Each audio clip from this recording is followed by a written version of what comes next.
My wife branded me as worthless for years. Now I proved her wrong at a family dinner and walked away from 8 years of control in front of everyone.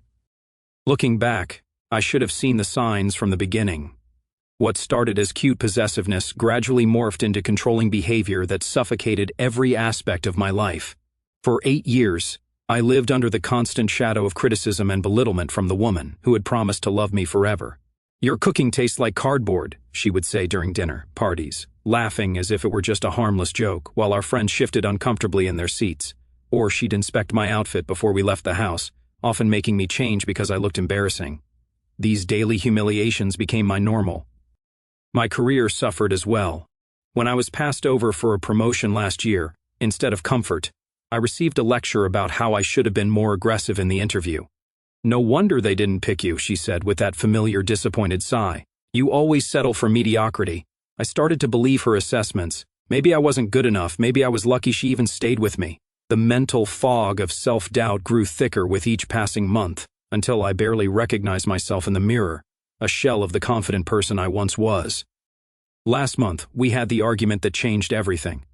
I had finally gathered the courage to suggest marriage counseling after yet another weekend of her criticizing my every move. The response was immediate and vicious. "Counseling? Are you serious?" she scoffed, pacing our kitchen like a caged animal.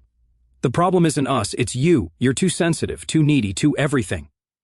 I stood my ground for once, pointing out how her words affected me, how constant criticism wasn't healthy in a marriage.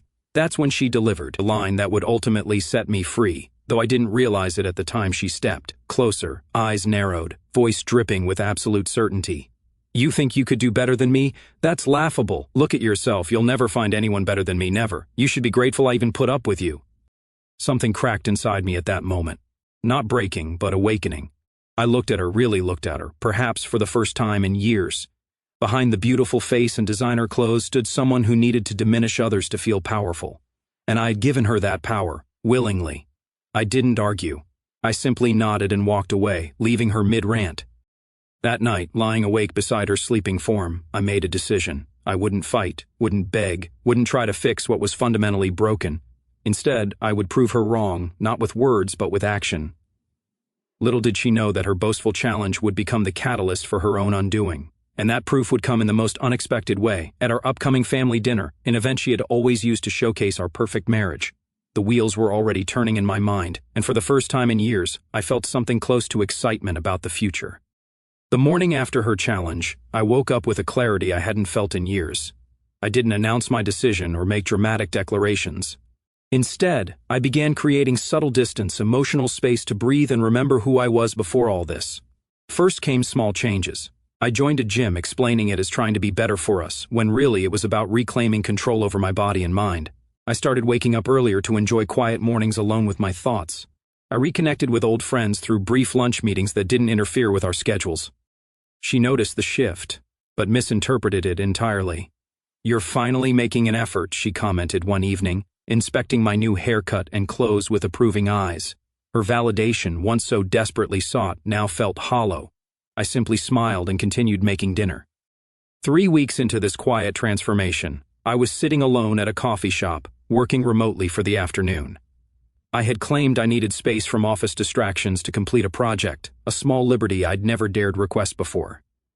"Is this seat taken?" I looked up to find someone gesturing to the chair across from me in the crowded cafe. Something about the warm smile and lack of pretense caught me off guard. "All yours," I replied, moving my papers to make space. What began as 2 strangers sharing a table evolved into casual conversation about the book I was reading. No judgment, no ulterior motives, just genuine interest and easy laughter. For 2 hours, I engaged in the most authentic conversation I'd had in years. When we parted ways, we exchanged numbers under the genuine pretense of discussing books further. No expectations, no pressure, just connection.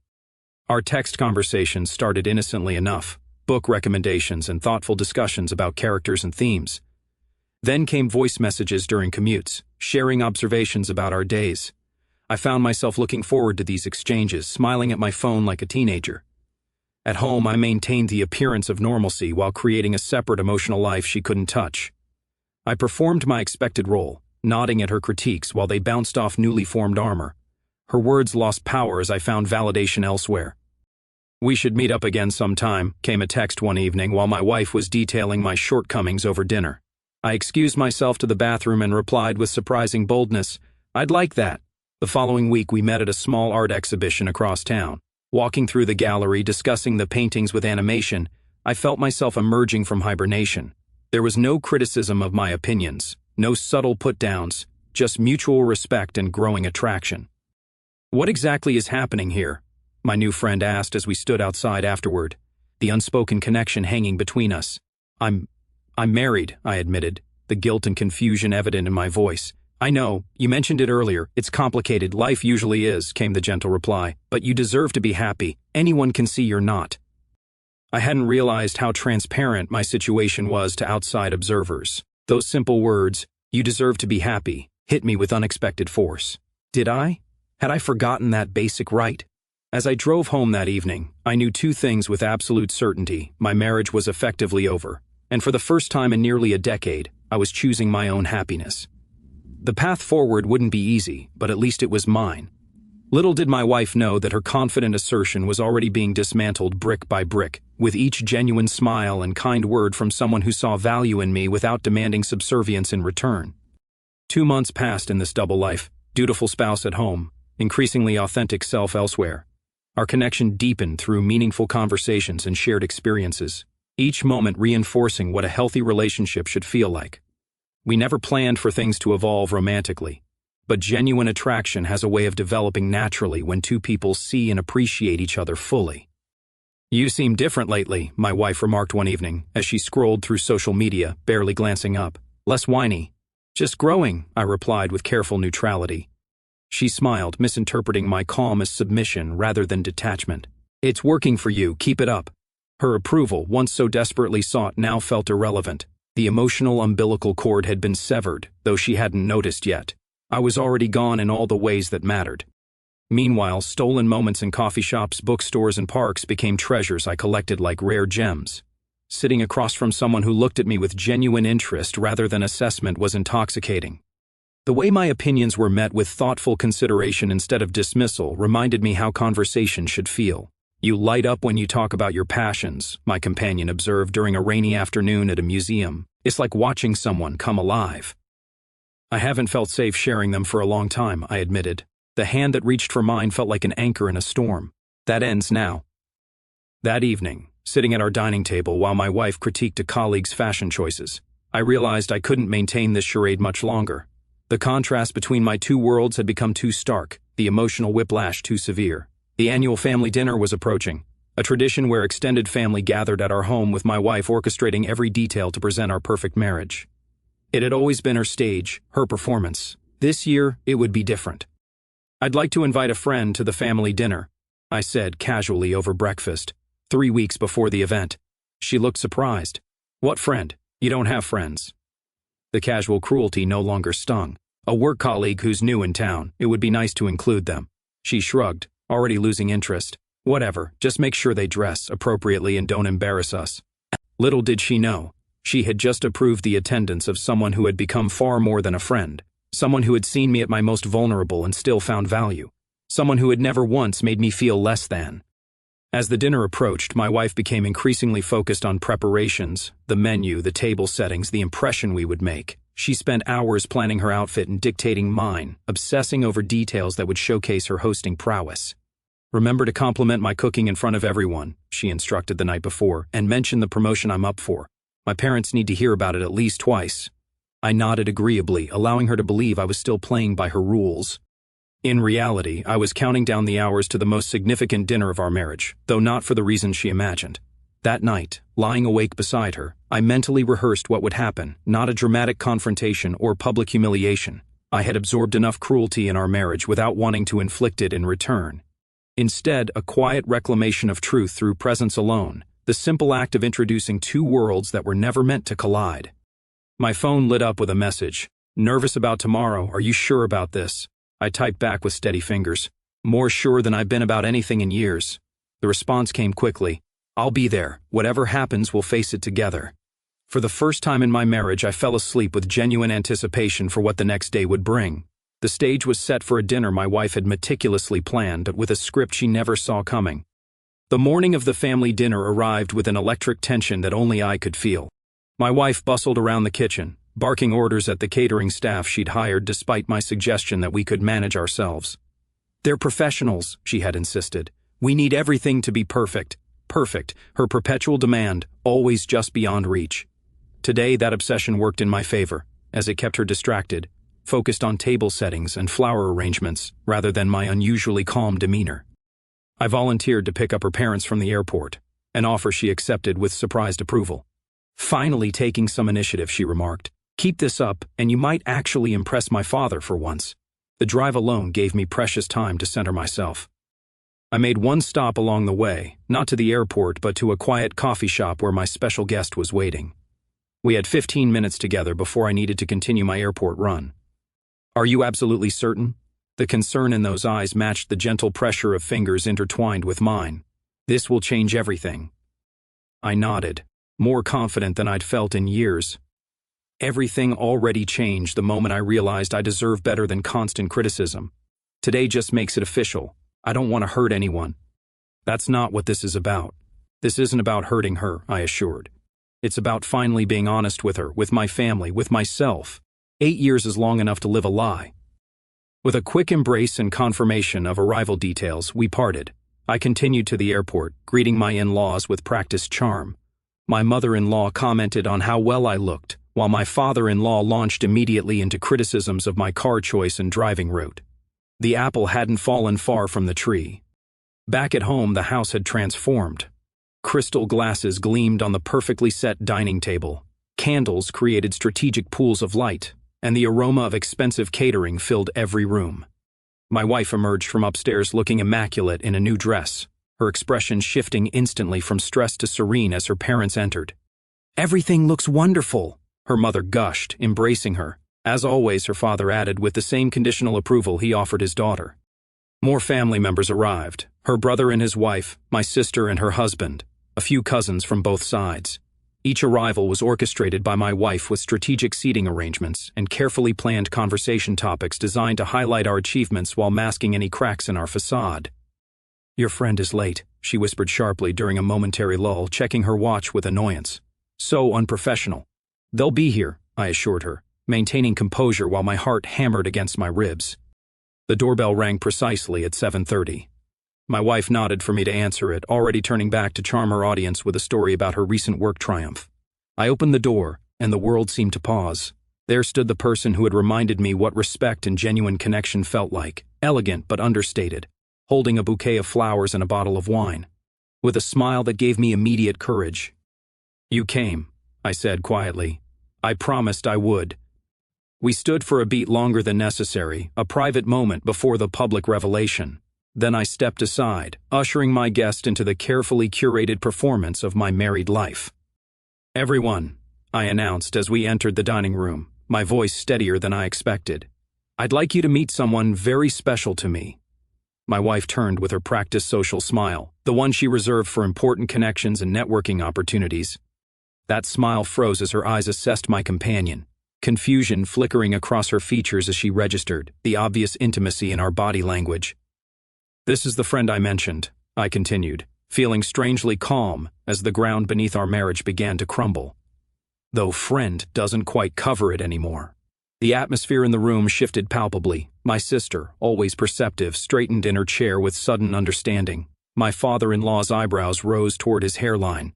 And my wife, the woman who had spent years telling me I would never find better than her, stood motionless as the first cracks appeared in her carefully constructed reality. Dinner was about to be served, but a different kind of reveal was now on the menu.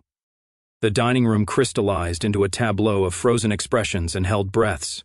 My wife recovered first, social training kicking in to paper over the awkwardness. "How lovely to meet you," she said, voice pitched slightly too high as she extended her hand. We were beginning to think this mysterious friend was imaginary. I made the introductions calmly, watching her eyes narrow slightly as she processed the warmth in my tone. My companion handled the situation with graceful confidence, presenting the wine and complimenting the beautiful table setting. "Let's all sit, shall we? The food will get cold," my wife announced, gesturing to the empty chairs with calculated precision. She directed my guest to sit at the opposite end of the table from me, between her brother and cousin, a transparent attempt to create distance. I intervened smoothly. Actually, I saved a spot right here, indicating the empty chair beside mine that I'd strategically kept available. The first course arrived, saving us from the immediate tension as the catering staff served elegant appetizers. Conversation resumed in stilted bursts. My father-in-law dominated initially with stories about his recent golf tournament, while my sister watched the unfolding dynamic with barely concealed fascination. "So, how exactly did you two meet?" my mother-in-law eventually asked, looking between us with poorly disguised suspicion. Before I could answer, my wife cut in. "At work, isn't that right? A new colleague, as I understand it." "Actually," my companion replied with disarming honesty, "we met at a coffee shop downtown, complete coincidence." "What a sweet story," my sister chimed in, clearly picking up on undercurrents invisible to others. "Sometimes the best connections happen by accident." My wife's knife scraped against her plate with unnecessary force. "Speaking of connections, did I mention that the chief executive officer personally recommended me for the executive committee? The announcement should come next week." I watched her maneuver the conversation back to safer territory, a skill she perfected over years. But tonight, the pattern felt transparent, each achievement brandished like armor against the threat she was beginning to sense. As the main course was served, my wife launched into a rehearsed story about our recent vacation, strategically edited to portray domestic bliss. "You should have seen how impressed everyone was with us at the resort," she said, laughing theatrically. "They kept asking how we maintained such a perfect relationship after all these years." "What's your secret?" her cousin asked innocently. "Communication," my wife answered immediately. "We tell each other everything, don't we, honey?" The endearment rarely used in private rang hollow in the overheated dining room. I met her gaze steadily. "Actually, I think honesty is more important than communication. You can communicate constantly but still hide the truth." A charged silence followed my statement. My companion touched my hand briefly under the table, a gesture of support that didn't go unnoticed by my wife, whose eyes narrowed dangerously. "What a philosopher you've become lately," she said with a tight smile. "Must be all those self-help books you've been reading." "Sometimes we need outside perspectives to see our situations clearly," I replied calmly. The tension ratcheted higher. As dessert was served, my wife, growing increasingly agitated beneath her polished veneer, began highlighting my shortcomings through seemingly casual anecdotes. "Remember when you completely fumbled that presentation last year?" she said, laughing as though sharing a charming story. "If I hadn't stayed up rewriting it, your whole department would have been embarrassed." "I remember you insisting on rewriting it," I acknowledged, "though my original version was actually quite good." "Good?" she scoffed. "It was basic at best. You've always needed my help to elevate your work." I noticed my guest watching this exchange with quiet assessment, seeing firsthand the dynamic I described in private conversations. "I think your husband is quite capable," my companion interjected gently. "His insights are always thoughtful and nuanced." My wife's smile tightened further. "Well, you hardly know him. I've been managing his potential for 8 years. "Managing?" my sister repeated, eyebrows raised. Interesting choice of words. The atmosphere grew increasingly strained as coffee was served. My wife, sensing her control slipping, became more overtly critical, perhaps hoping to re-establish the hierarchy she'd carefully constructed. "Don't slouch," she murmured to me between conversations, and later, "Let me answer that. You'll just confuse everyone." Each small cut was delivered with a smile so practiced that most guests didn't notice. But tonight, with newfound clarity and a supportive presence beside me, each barb highlighted exactly why this charade needed to end. As the evening approached its conclusion, I could feel the inevitable confrontation building. My wife, increasingly aware that something significant was happening beneath the surface of her perfect dinner party, kept shooting suspicious glances between us. The reckoning was moments away, and for the first time in our relationship, I wasn't afraid of her reaction. The truth, however uncomfortable, would finally set me free. As dessert plates were cleared, my wife suggested we move to the living room for after-dinner drinks. I noticed her maneuvering to separate me from my guest, a tactical move I'd witnessed countless times at social gatherings, when she felt threatened by anyone commanding too much of my attention. "Before we move," I said, standing at my place, "I'd like to say something." The table fell silent. My wife's expression flickered between confusion and warning. "First, thank you all for coming tonight." I glanced around at the familiar faces of family members who had witnessed our relationship from its beginning. Family has always been important to both of us, which is why I wanted everyone here for this. My wife's fingers tightened around her water glass. She knew me well enough to sense something unprecedented was happening. 8 years ago, I made vows that I intended to keep forever. I believed in our partnership and its potential. But somewhere along the way, respect and support were replaced with criticism and control. "This is hardly the time," my wife began, her voice tight. "It's exactly the time," I continued calm. "Because everyone here has witnessed the facade without seeing what happens behind closed doors. The constant criticism, the belittling, the erosion of my self-worth." Her father shifted uncomfortably while her mother looked down at her plate. They recognized the dynamic because they had modeled it. "A few months ago, after yet another argument where I suggested counseling, you told me something I'll never forget." I looked directly at my wife now. "You said I'd never find anyone better than you, that I should be grateful you even tolerated me." A flush crept up her neck as several guests exchanged glances. Those words freed me. They made me realize I'd been accepting treatment I didn't deserve out of fear and misplaced loyalty. I gestured toward my companion, who sat straight-backed and supportive beside me. We met by chance, but it wasn't chance that showed me what genuine respect and appreciation feel like. For the first time in years, I remembered what it's like to be valued rather than evaluated. My wife's composure finally cracked. "So, this is why you brought your little friend to humiliate me at my own dinner party?" Her voice rose sharply. "After everything I've done for you, I made you presentable. I fixed your countless shortcomings. You just proved my point," I interrupted quietly. "You didn't support me. You tried to remake me according to your specifications." The raw truth of our marriage lay exposed on the elegant table like an unexpected, unwelcome course. My sister reached over to squeeze my hand, and I saw tears in her eyes. She had suspected for years, but I had always denied the problems when asked. "I'm not doing this to hurt you," I continued more gently. "I'm doing this because I can't live inauthentically anymore. I deserve better than constant criticism. Everyone does." "So what exactly are you saying?" my wife demanded, anger barely masking the panic beneath. "That you're having an affair? That you're leaving?" "I'm saying I found someone who treats me with the respect and kindness you promised but never delivered. I found what you claimed I never would." Her eyes darted between us, the full implication finally landing. "This is absurd. You can't possibly be serious."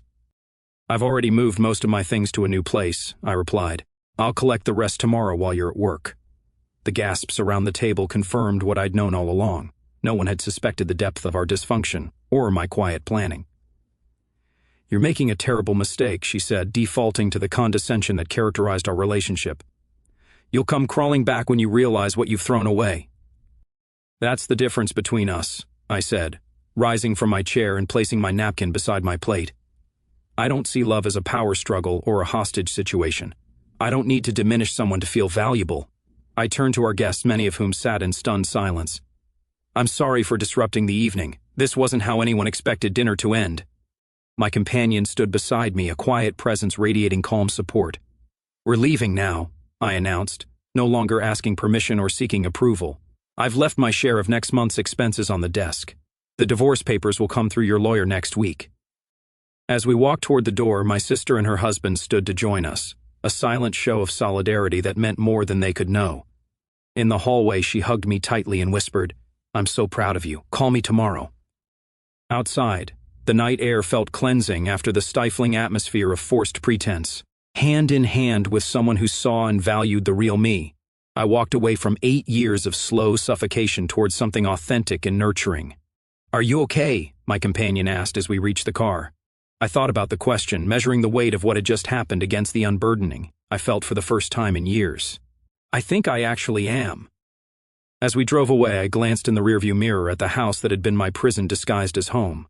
My wife stood in the doorway, watching us leave, her perfect dinner party in shambles around her.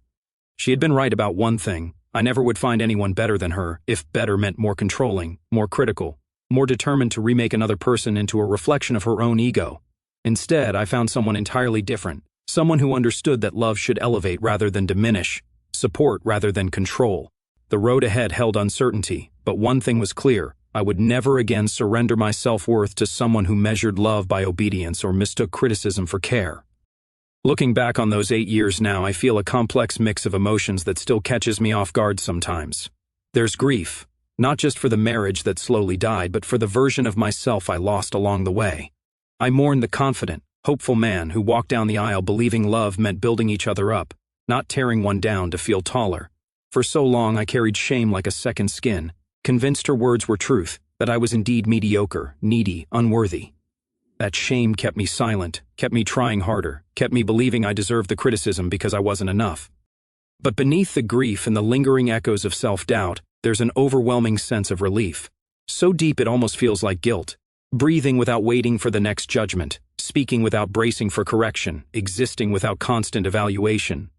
It's freedom I didn't remember was possible. The first few nights in my new apartment, I would wake up in the dark and realize no one was there to inspect tomorrow's choices, and I'd feel tears on my face before I even understood I was crying, from pure, unfiltered relief. There's anger too, though I try not to let it define me. Anger at her for the years she stole with her cruelty disguised as helping. Anger at myself for staying so long, for accepting crumbs of affection as a full meal, for teaching her that my boundaries were negotiable. But mostly there's compassion, surprising, hard-won compassion. For the younger me who stayed out of fear, who confused endurance with love, who thought sacrificing his spirit was noble. And then there's gratitude, bright and fierce. Gratitude for the stranger in the coffee shop who saw something worth knowing in me when I'd forgotten it existed. Gratitude for the moment her cruelest words, "You'll never find anyone better," became the spark that finally lit my way out. Gratitude for my own resilience, for the quiet strength that waited patiently until I was ready to use it. Walking away that night, hand in hand with someone who looks at me with kindness instead of calculation, I felt something I hadn't in years: pride. Not the inflated kind she mistook for confidence, but the quiet, steady pride of finally choosing myself. I proved her wrong, yes, but more importantly, I proved to myself that I was never the worthless man she needed me to believe I was. Today, I'm still healing. Some days the old voices whisper that maybe she was right, that I don't deserve this new happiness. But those days are fewer now, and shorter. I'm learning to trust my own worth again, one small choice at a time. And when I look in the mirror now, I recognize the man staring back, older, wiser, scarred, but undeniably alive. I share this not for pity or praise, but because I wish someone had told me sooner. You do not have to earn the right to be treated with respect. Love should never cost you your dignity. And no matter how long you've stayed, it's never too late to walk toward a life that feels like breathing instead of surviving. I'm finally breathing,